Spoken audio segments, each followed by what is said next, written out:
që do të flasim dhe do të bëhemi serios, do të flasim për një tjetër shqetësim. Unë çela edhe një sondazh sot në radio, Ivan, në lidhje me gripin e shpendëve, nëse pikërisht këto vatra që zgjohen her pas here na friksojnë për të konsumuar mishin e pulës, vezën në këtë rast, gjithashtu dhe votuan, kishte një 50 me 50% dhe më bëri shumë përshtypje ky rezultat, por ne do të kemi mundësi që të flasim në lidhje me këtë argument me të ftuarin ton pas pak, por më parë do ndjekim një insert.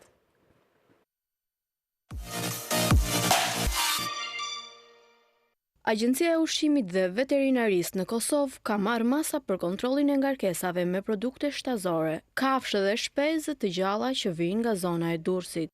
AUV po bashkëpunon ngushtë me Autoritetin Kombëtar të Veterinarisë dhe Mbrojtjes së Bimëve të Shqipërisë për të marrë informacione të përditësuara lidhur me situatën zoonotike dhe rrezikun nga gripi i shpendëve në tipin H5N1.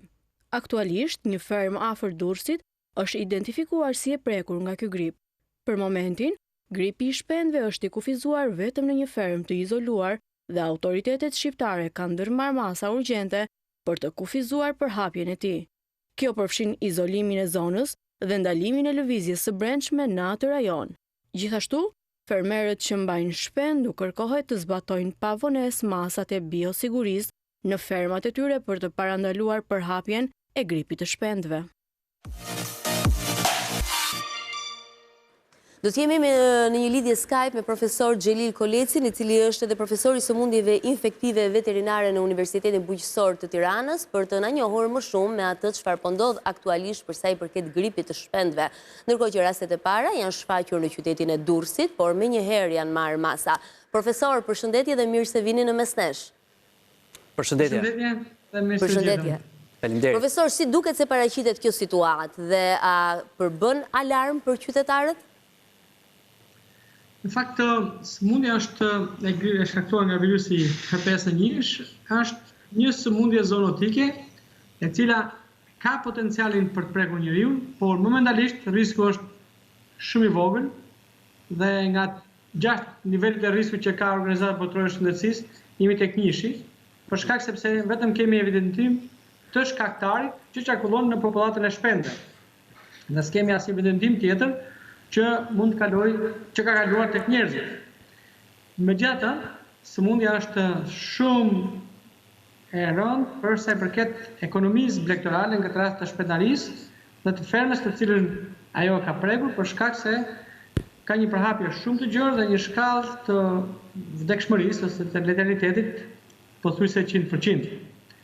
Po ndërkohë, profesor, në vatrën e fundit që është shfaqur, është izoluar në kohë për gjithë shqetësimin që mund të kenë qytetarët, sepse ka patur dhe emrat përveçme të kompanisë dhe mund të kenë konsumuar vezë nga ajo kompanie e tjera si këto. Pra, është situata në kontroll për të kuptuar pak edhe atë shqetësimin qytetarëve. Po, për fatin e mirë, masat janë marrë në mënyrën më të shpejtë të mundshme në këtë rast.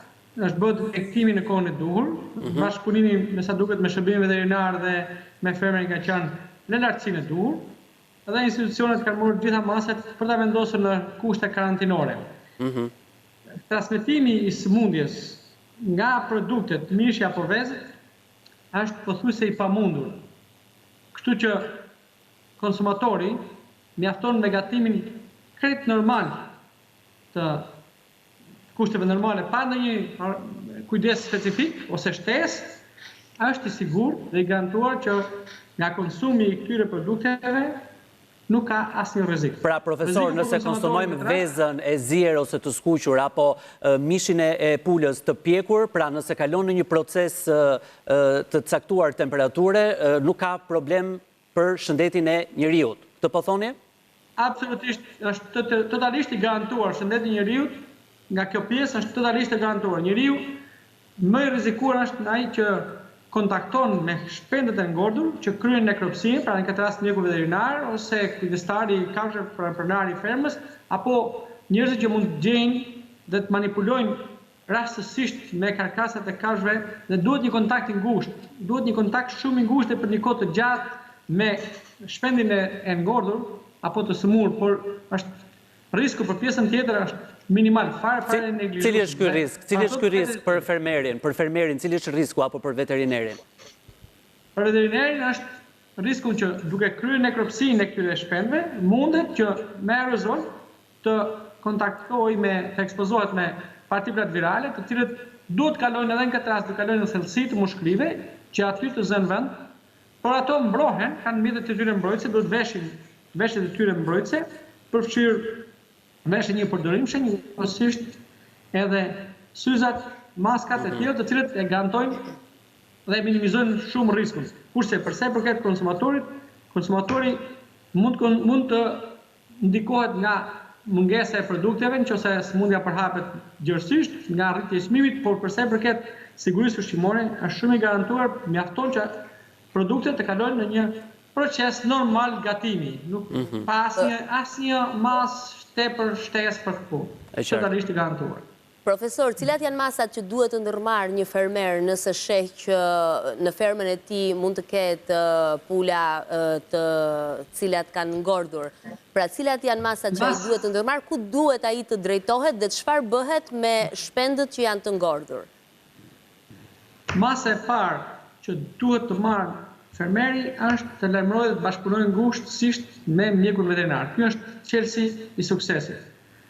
Dhe menjëherë shërbimi veterinar merr mosat, dërgon në laborator dhe konfirmohet diagnoza, ndërkohë që ferma e dyshuar vendoset në masa karantinore që nuk lejon hyrjen apo daljen në fermë dhe me përjashtim të rasteve të autorizuar, duke zbatuar të gjithë masat e biosigurisë, që në këtë rast përfshin që nga veshjet, ashtu edhe nga dezinfektimi në kalimin dhe pikën e kalimit për në fermë, nga jashtë për në fermë dhe nga ferma për të kaluar jashtë, me qëllim që të minimizojë riskun e kalimit të virusit nga brenda fermës për në fermet e tjera, apo anasjetas nga një fermë infektuar në një fermë e cila është e shëndetshme. Dhe shërbimi veterinar merr të gjitha masat të cilët janë të parashikuar në planin e kontingjencës. Ne kemi patur raste të tjera të shpërthimit të kësaj sëmundje dhe plani i kontingjencës përfshin gjithçka çfarë duhet bërë për sa i përket minimizimit të rrezikeve të transmetimit të infeksionit të mëtejshëm. Profesor, po a janë normale situata të tilla, pra ndodhin çdo vit apo këtë vit duket Fatkeqësisht, këto situata nuk varen në dorën tonë. Varen në dorën e shpendëve të egër që ata nuk kërkojnë as viza, as pasaporta, as nuk na pyesin ne dhe ata qarkullojnë sipas ose migrojnë sipas biologjisë së tyre të zhvillimit, ciklit të tyre biologjik, dhe në këtë rast ato transmetojnë edhe shkaktarin e sëmundjes. Nga ana tjetër viruset vetë evolojnë, mund të jenë me patogenitet të ulët, të cilët psojnë mutacione, që i quajmë ne, dhe kthehen në ato që janë me patogenet të lartë. Të dyja këto fenomene ndodhin jashtë dhe pa ndikuar shumë ne kemi për detyrë që të bëjmë një mbikëqyrje ose atë që konsiderojmë si survejancë aktive me qëllim që të zbulojmë në kohën e duhur dhe të marrim gjitha masat e kontrollit.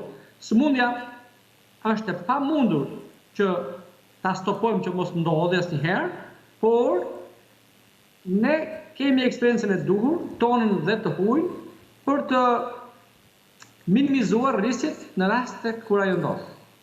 Pra ajo do të ndodhi, ka ndodhur, do të ndodhi, dhe janë shumë faktorë që ndikojnë që ciklet nga një shpërthim në tjetër janë shkurtuar realisht dhe janë mundësuar ardhja sëmundjeve edhe më sëmundjeve që më parë nuk mendohej përveç këtij gripit të shpendëve, por edhe sëmundjeve të tjera që dikur, për shembull murtaja afrikane e derave nuk mendohej që të ishte në vendin tonë, por edhe ajo ka ardhur ashtu sikurse edhe shumë sëmundje të tjera, të cilat janë një objekt i sëmundjeve ndërkufitarit, konsiderohen këto.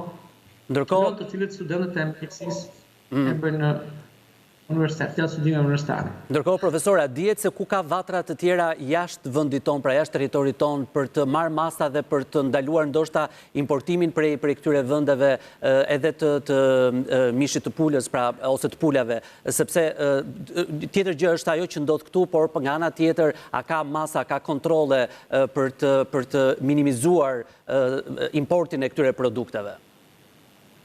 Në sistemi veterinar shqiptar bashkëpunon me sistemet veterinare të vendeve përreth dhe të vendeve të tjera të botës në bazë të një parimi të informacionit, të dërgimit të informacionit në organizatët botërore të shëndetit të kafshëve.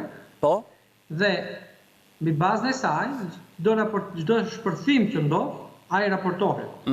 Raportimi bëhet pasi konfirmohet rasti në bazë të këtij programi të mbikëqyrjes që e kanë çdo vend.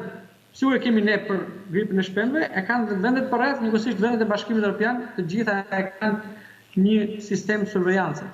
Dhe sapo të identifikohet rasti, ferma, zona apo në vartësi të shkallës përhapjes vendoset në masa karantinore dhe prej këtyre vendeve ndalohet, është masa A e karantinës, ndalohet dalja apo hyrja përveç personave dhe mjeteve të autorizuara, po jo për të kryer tregti, po për të marrë masa për të kontrolluar infeksionin. Kështu që ne jemi pjesë e kësaj organizate dhe këtyre sistemeve të alertit të cilat lajmërojnë vendin tonë dhe mbi bazë të kësaj Ministria e Bujqësisë, ajo është autoriteti që bën gjë të tillë, ndalon për shembull momentalisht vendi që është në 9 vende të rajonit të cilët nuk lejohet importi i shpendëve dhe i produkteve prej tyre. Kjo natyrisht kalon në kohën deri në kohën sa që merren masat dhe që konsiderohet zona e pastër apo shteti i pastër nga sëmundja dhe pastaj natyrisht që tregtia dhe gjithë këto mekanizma janë të tillë që janë vendosur për ta lehtësuar, për ta bërë të sigurt, për të lehtësuar tregtin, por edhe për ta bërë të sigurt që të mos të transmetohen sëmundjet midis kufive të ndryshëm ose nga një vend në një vend tjetër. E qartë.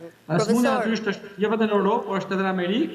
Madje në Amerikë ka disa zhvillime të tjera më të rëndësishme dhe në fakt më serioze në kuptimin e asaj që përveç shpendëve ka patur raste edhe në gjell, ka raste edhe në njerëz, momentalisht është një person që ka humbur jetën.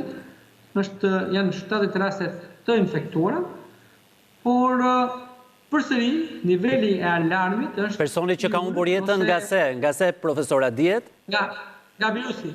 Jo, qartë nga virusi, pra ka qenë e ka konsumuar apo bëhet fjalë për një... Jo nga konsumi, nga kontakti, qartë. Kjo është e rëndësishme, për ta nënvizuar. Por virusi ka prek edhe gjedhin. Ka shku këtu sëmundje që për shembull para një viti, ta supozojmë para datës 4 mars të vitit të shkuar, mos u gabofsha, nuk konsiderohej fare që mund të preki gjellin me shenja klinike. Ka patur janë 17 shtete në Amerikë, të cilët kanë raportuar rreth 1000 ferma gjedhësh, të cilët kanë qenë të prekura nga virusi, por nuk ka evidenca që ky virus tani të dalë nga gjedhi për të prek njeriu. Por ka zgjeruar spektrin e vet.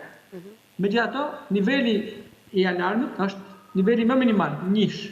Pra, sepse edhe quhet risk i ulët, për shkak sepse që të kalojë në riskun të risk të lartë, duhet të kalojë nga njeriu në njeri, gjë të cilën që viruset që qarkullojnë aktualisht, edhe nëse aksidentalisht mund të infektohet mund duke kryer një nekropsi, unë nuk e transmetoj, nuk jam ai transmetuesi pastaj për Profesor, në fund fare... Profesor, në fund fare, shumë shkurt, çfarë do t'i sugjeroni dhe çfarë këshille u jepni të gjithë atyre fermerëve që kanë në fermat e tyre shpend? Shumë shkurt për të mbyllur bisedën. Tepër e rëndësishme për to është që të jenë vigjilent, pavarësisht se risku është i ulët, të jenë vigjilent që nëse shikojnë raste të sëmundjes dhe të ngordhjeve të papritura në një numër të madh, duhet menjëherë të lajmërojnë shërbimin veterinar. 1. Dhe së dyti, të respektojë të gjithë masat e biosigurisë, të cilët vihen në dukje dhe vlerësohen nga mjeku veterinar, nga shërbimi veterinar. Nga ana tjetër, shërbimi veterinar është në alert, por duhet që të rivlerësojë dhe të vlerësojë rast pas rasti të gjithë masat ose shkallën e vlerësimit të masave të biosigurisë, të cilët janë shumë masa, janë rreth 120 masa që duhen marrë, prandaj nuk është objekti i, por mjekët veterinarë janë të trajnuar, kanë protokolle të gatshme dhe duhet t'i respektojnë dhe nuk duhet të neglizhuar as edhe një moment, sepse nuk ekziston vaksinë momentalisht për sëmundjen, nuk ka dhe mjekim për shpendët e smur, kështu që e vetmja masë është ky ky protokoll që konsiderohet si protokolli i biosigurisë në fermë. Dhe fermerët të cilët kanë në fermat e tyre ferma të borreve duhet që të përpiqen që t'i mbajnë shpendet e tyre sa më brenda, sa më gjatë brenda në mënyrë që të minimizojnë kontaktet me shpendet e egrit. Qartë. Profesor, të falenderojmë shumë për këtë lidhje dhe faleminderit për gjithë informacionin që ndave me ne. Edhe që na qetësuat. E vërtet është, sepse të pak të kuptojmë që nuk ka rrezik në natyrisht jeni sigur, absolutisht jeni tepër sigur. Faleminderit. Në me vezë dhe me mishpuri do ta faleminderit. Qeliftarin. Sa mirë. Kështu që agjërim të mbar. Sepse profesori tha që me pule dhe me vezë do ta prish iftarin, kështu që është edhe me agjërim dhe kuptuam që mund ta konsumojmë thjesht të gatuar mirë. Po, edhe qytetarët janë të qetë në këtë aspekt.